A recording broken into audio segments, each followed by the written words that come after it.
one or two things that don't come across in presentations is an ability to persuade people, right? So Ajay is not able to show that.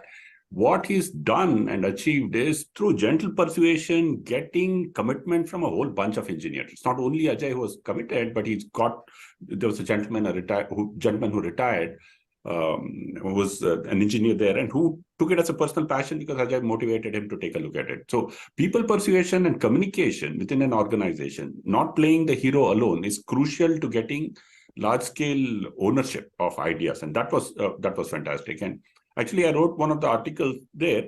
It's also his propensity to take a walkabout. If you want to understand the campus, you can't understand it unless you walk. And Ajay has the actual luck of being a photographer. So he's a good camera.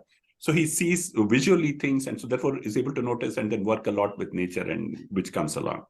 And the technical question that I wanted to quickly answer, which was raised, is that an open well water has an embodied energy of between 0.1 to 0.2 units of energy per kiloliter or per cubic meter, 0.1 to 0.2, as compared to a bore well, which would have roughly 2 units of energy per kiloliter in the Bangalore context, as compared to the Kaveri waters, which they are substituting, which would be about 3.8 units. So there's a factor of 20 and a factor of 40 savings in energy and carbon emission when it comes to shallow aquifer being used as a source of water.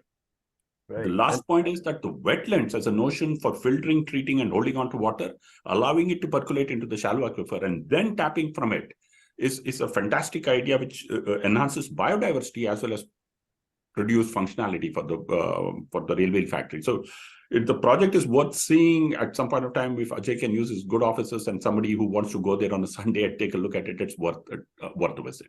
It's a question of narrative building and the kind of stories that you have in your head, which frames the kind of solutions you pursue. Correct. So one of the wells was actually done by the traditional well digging community. They had great difficulty because the well was collapsing, but because they were motivated by Ajay enough, they completed a job, though they didn't make much money out of it, or they didn't make any money out of it.